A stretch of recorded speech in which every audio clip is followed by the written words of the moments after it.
Assalamualaikum warahmatullahi wabarakatuh. Anak-anak, saat ini kita berjumpa pada pembelajaran pendidikan agama Islam dan budi pekerti dalam pertemuan yang pertama. Yang akan kita bahas pada pertemuan kali ini adalah iman kepada Allah Subhanahu wa Ta'ala, atau kalau judul dalam buku yaitu lebih dekat dengan Allah dengan nama-namanya yang indah. Anak-anak,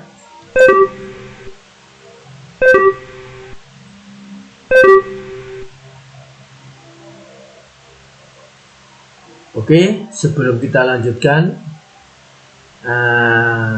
Pak Sadat ingin tahu kondisi kalian bagaimana? Sehat-sehat semua? Alhamdulillah. Mudah-mudahan kita selalu diberikan kesehatan oleh Allah Subhanahu wa Ta'ala. Ini yang perlu kita baca adalah tadarus Al-Quran dalam rangka materi iman kepada Allah, yaitu surat Al-Ikhlas, ya. A'udzubillahi minasyaitonirrajim. Bismillahirrahmanirrahim. Qul huwallahu ahad, Allahus somad, lam yalid wa lam yulad wa lam yakul lahu kufuwan ahad. Sudah barang tentu kalian sudah tahu arti daripada surat Al-Ikhlas ini, ya. Kemudian ada lagi surat Hud, ya, ayat 7 sampai ayat 6 sampai ayat 7 maksudnya Pak Sadat, ya. Yuk kita lanjutkan. Sebelum kita lanjutkan materi, kita ingatkan kembali, ya.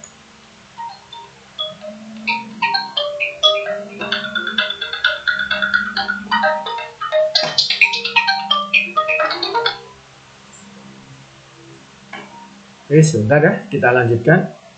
Kita lanjutkan kembali, yaitu tentang rukun iman. Ada berapa sih rukun iman itu?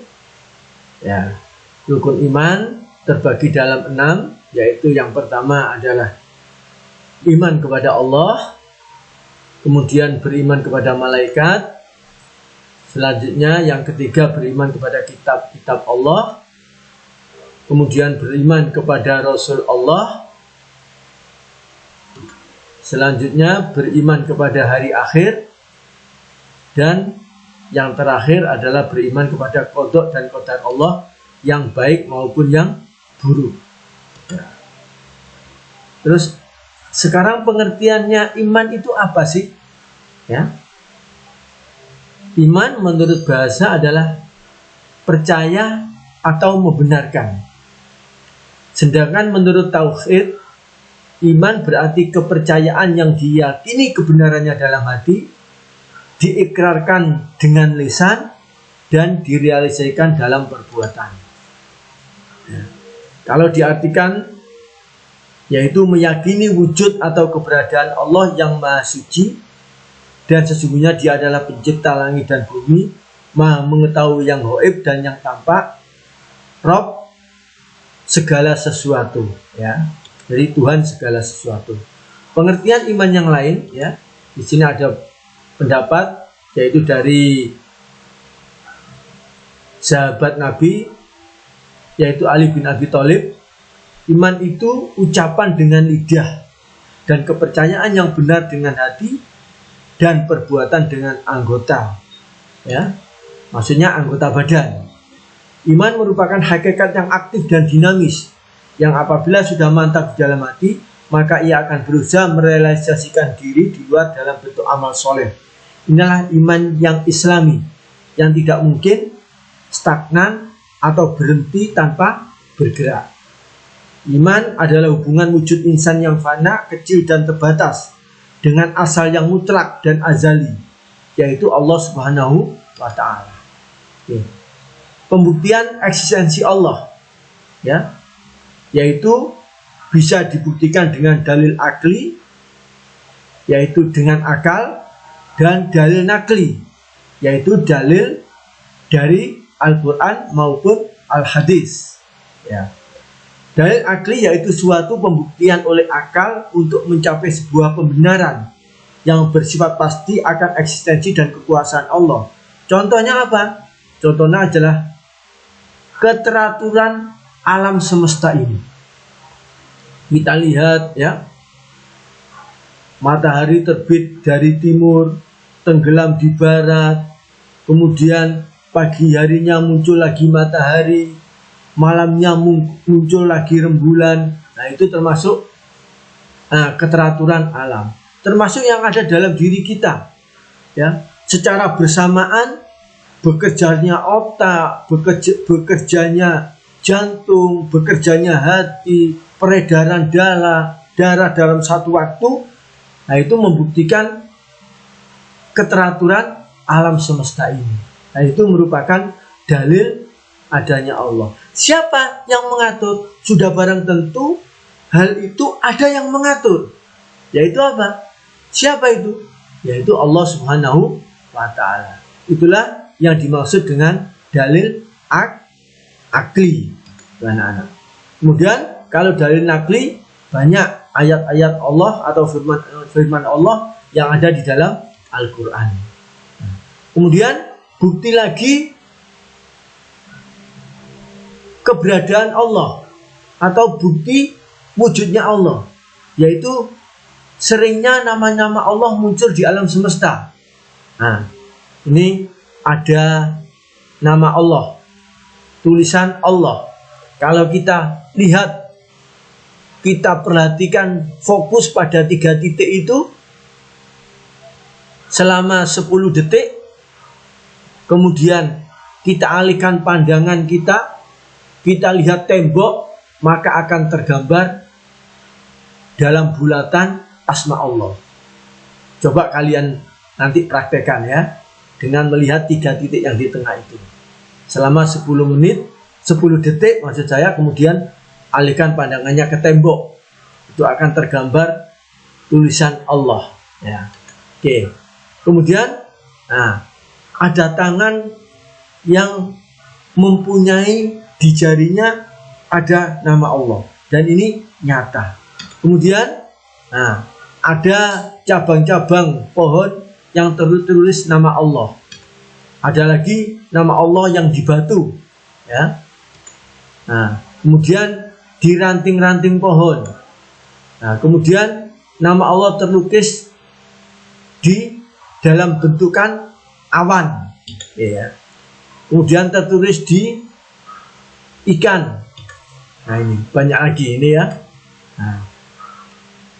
Nama-nama Allah. Oke. Nah, ini nama Allah yang terlihat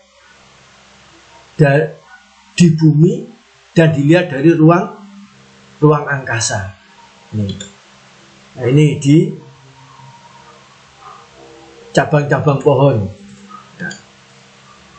Nah, ini gerakan-gerakan sholat yang menggambarkan nama Allah dan Ahmad atau Nabi Muhammad. Ya anak-anak. Ini dalam surat Al-A'raf ayat 54 Allah berfirman, A'udzubillahi minasyaitonirrajim. Inna rabbakumullahu alladzi khalaqas samawati wal arda fi sittati ayyam tsumma stawa 'alal arsy yughshil lailan nahara yatlubu hasisa wasyamsa wal qamara wan nujuma musakhkharatin bi amri ala laul khalqu wal amr tabarakallahu rabbul alamin. Ya. Yang artinya sesungguhnya Rabb kamu ialah Allah yang telah menciptakan langit dan bumi dalam 6 hari. Lalu ia bersemayam di atas ars. Dia menutupkan malam kepada siang yang mengikutinya dengan cepat. Dan diciptakannya pula matahari, bulan dan bintang-bintang. Masing-masing tunduk pada perintahnya. Ingatlah, menciptakan dan memerintahkan hanyalah hak Allah. Maha suci Allah, Rabb semesta alam. Ya, kemudian juga dalam surat Al-Qasas ayat 30. Ya. Ini anallahu rabbul alamin. Ini pernyataan Allah dalam Al-Quran. Ya. Hai Musa, sesungguhnya aku adalah Allah, Rabb bagi semesta alam. Ya. Lanjut, kita lanjutkan tentang Asmaul Husna. Pengertian Asmaul Husna itu apa? Ya. Pengertian Asmaul Husna secara bahasa adalah nama-nama yang indah dan baik. Secara istilah, nama-nama yang baik lagi indah yang hanya dimiliki oleh Allah sebagai bukti keagungannya. Ya. Dalam sebuah hadis dikatakan, ya, inna lillahi tis'atan wa tis'ina asman. Saya ulang, inna lillahi tis'atan wa tis'ina isman mi'atan illa wahidan innahu witrun yuhibbul witra man hafidhaha dakhalal jannah. Artinya sesungguhnya Allah memiliki 99 nama. Dia ganjil dan mencintai yang ganjil. Barang siapa menghafalnya maka ia akan masuk surga. Hadis riwayat Ibnu Majah. Nah, ini dalil lagi tentang Asmaul Husna. Ya. Disebutkan dalam surat Al-A'raf ayat 180, walillahil asmaul husna fad'uhu biha wa darul ladzina yulhiduna fi asma'i sayujzauna ma kanu ya'malun. Dan Allah Subhanahu wa taala memiliki Asmaul Husna, maka bermohonlah kepadanya dengan menyebut nama-namanya yang baik itu dan tinggalkanlah orang-orang yang menyimpang dalam menyebut nama-namanya. Nanti mereka akan mendapat balasan terhadap apa yang mereka kerjakan. Ayat ini menganjurkan bahwasanya ketika kita berdoa, sebut asma Allah terkait dengan apa yang kita doakan. Misalnya kita minta rezeki, maka ya Rozak, ya Rozak, ya Rojak. Nah, itu ya, tuh anak-anak. Kemudian ini peta tentang Asmaul Husna, yaitu Allah mempunyai banyak nama, yaitu sesuai dengan sifatnya, yaitu Al-Alim, Al-Khabir, ya. Nih, Al-Alim, Al-Khabir, As-Sami, Al-Basir, Al-Jami, Al-Adl, Al-Akhir, Al-Ghaffar, Al-Hakim, dan Al-Hasib. Ya. Nah, ini tentang Asmaul Husna yang berjumlah 99 itu. Kemudian kita lanjutkan pembahasan kita. Yang pertama adalah Al-Alim. Jadi nama-nama Asmaul Husna, nama-nama Allah dalam Asmaul Husna itu jumlahnya 99. Nah, kemudian akan kita bahas hanya 4 saja karena keterbatasan waktu, ya. Oke. Yang pertama adalah Al-Alim, Maha mengetahui. Ya. Allah Subhanahu wa taala Maha mengetahui yang tampak atau yang gaib. Pengetahuan Allah Subhanahu wa taala tidak terbatas oleh ruang dan waktu. Segala aktivitas yang dilakukan oleh makhluk diketahui oleh Allah Subhanahu wa taala. Walaupun kamu bersembunyi dimanapun, maka aktivitasmu akan diketahui oleh Allah. Bahkan peristiwa yang akan terjadi pun sudah diketahui oleh Allah. Dengan kata lain, pengetahuan Allah itu tanpa batas, ya, tidak ada batasnya. Apapun kejadian, apapun yang ada di bumi ini, baik yang terlihat maupun tidak tampak, akan diketahui oleh Allah. Bahkan gerak hati kita berpikir sesuatu yang ada dalam hati atau dalam otak kita.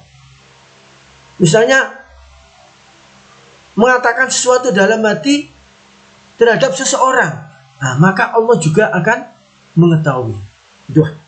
Itulah anak-anak, ya. Dan firman Allah, ya, dalam kaitannya dengan Allah bersifat Al-Alim atau mempunyai nama Al-Alim, ya. Kalian bisa baca sendiri. Kemudian, ya, ini ada kisah 3 santri memotong ayam, ya. Ini pelajaran tentang filosofi padi, di mana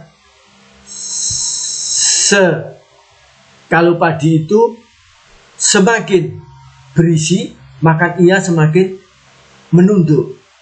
Ini perlu kita jadikan filosofi dalam kehidupan kita. Semakin kita pandai maka seharusnya kita semakin tawadu atau rendah hati. Tidak boleh karena kepaduan kita kemudian membuat kita takabur atau sombong. Oke. Kemudian al-khabir, Allah Maha teliti. Ya, Allah Maha teliti terhadap semua ciptaannya. Allah Subhanahu wa taala menciptakan berjuta-juta makhluk. Semuanya berfungsi sesuai dengan apa yang Dia kehendaki. Tidak ada satupun ciptaan Allah yang salah sasaran. Ini menandakan bahwa Allah Maha teliti dalam menciptakan makhluknya. Ya. Teliti bahkan sedetil-detilnya. Dalam waktu yang bersamaan. Ya. Tumbuhan bisa tumbuh dan berkembang itu juga karena ketelitian Allah. Ya. Dan kita tahu berapa miliar macam tumbuhan, termasuk berapa macam atau berapa jumlah manusia. Seluruh organ tubuhnya berfungsi pada saat yang sama, pada detik yang sama. Ya. Itulah bukti ketelitian dari Allah Subhanahu wa taala. Kemudian ini dalil tentang ketelitian Allah, yaitu Wallahu khabirum bima ta'malun, ya. Dan Allah Maha teliti terhadap apa yang kamu kerjakan. Oke. Suatu saat kalian atau kita juga harus menguji ketelitian kita. Kemudian yang ketiga, as-sami, Maha mendengar. Allah Maha mendengar suara apapun yang ada di alam semesta ini. Pendengaran Allah tidak terbatas. Tidak ada satupun suara yang lepas dari pendengarannya, meskipun suara itu sangat pelan dan terjadinya bersamaan. Itu pun semuanya didengarkan oleh Allah. Makanya pendengaran Allah itu tidak terbatas. Oke. Wallahu sami'un alim. Allah Maha mendengar lagi Maha mengetahui. Ya. Kian anak, lanjut. Perilaku yang sesuai dengan as-sami. Nah, jadi kalau kita mengimani Allah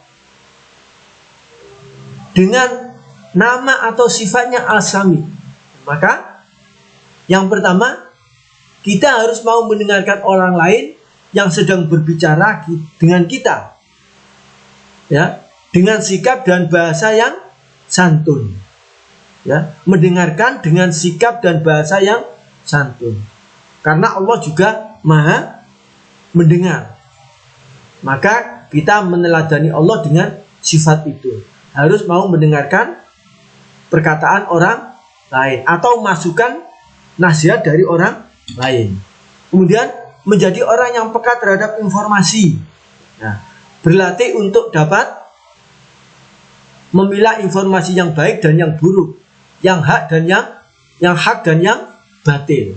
Jadi informasi itu harus kita pilih-pilih mana yang baik dan mana yang buruk. Kemudian al-basir, Maha melihat. Allah Maha melihat segala sesuatu walaupun lembut dan kecil. Melihat apa yang ada di langit dan di bumi, bahkan seluruh alam semesta ini dapat dipantau oleh Allah. Sekecil apapun dapat terlihat oleh Allah Subhanahu wa taala. Kemudian ini dalil tentang Allah Maha melihat. Innallaha ya'lamu ghaibas samawati wal ard wallahu basirum bima ta'malun. Ya anak-anak, sesungguhnya Allah mengetahui apa yang ghaib di langit dan di bumi, dan Allah Maha melihat apa yang kamu kerjakan. Surat Al-Hujurat ayat 18. Perilaku yang sesuai dengan Al-Basir, ya. Kalau kita mengimani bahwa Allah itu mempunyai nama Al-Basir atau mempunyai sifat Al-Basir, maka yang pertama, berusaha semaksimal mungkin untuk dapat melihat peristiwanya terjadi di alam ini sebagai bahan renungan dan pelajaran akan kebesaran Allah. Itu anak-anak. Kemudian yang kedua, pandai dan cermat dalam memandang sebagai persoalan. Pandai dan cermat dalam memandang berbagai persoalan di sekeliling kita. Ya. Kemudian yang ketiga, mampu menintrospeksi diri untuk melihat kelebihan dan kekurangan kita sendiri agar hidup kita menjadi lebih baik dan lebih terarah. Fungsi iman kepada Allah Yang pertama, dapat menyelamatkan seorang dari segala sesuatu yang menimpa dirinya, karena orang yang beriman akan ditolong Allah. Kemudian yang kedua, hati menjadi tenang dan tidak gelisah. Yang ketiga, dapat mendatangkan keuntungan karena orang yang tidak beriman akan selalu berada dalam kerugian. Ya. Kemudian yang keempat, sebagai pengendali perilaku yang dilarang Allah. Yang kelima, untuk mendorong seorang dalam beribadah kepada Allah. Lebih memotivasi kita di dalam beribadah kepada Allah. Kemudian yang keenam, sebagai penyesuai diri bahwa pada hakikatnya manusia adalah lemah dan tidak punya kekuatan jika dibanding dengan Allah. Yang ketujuh, dapat mempertebal keyakinan akan kekuasaan dan keesaan Allah. Ini anak-anak, Maha Suci Allah, ya, yang begitu sempurna sifat-sifatnya. Ya, mudah-mudahan ini menambah ketakwaan dan keimanan kita kepada Allah Subhanahu wa taala. Saya kira cukup sekian pesan Pak Sadat. Selalu jaga kesehatan kalian, ya. Kalau keluar pastikan tetap memakai masker. Sering-seringlah mencuci tangan, ya. Kemudian jaga jarak dan jangan lupa selalu berdoa kepada Allah untuk minta keselamatan, perlindungan serta kesehatan. Saya kira cukup, kurang lebihnya mohon maaf. Saya akhiri. Assalamualaikum warahmatullahi wabarakatuh.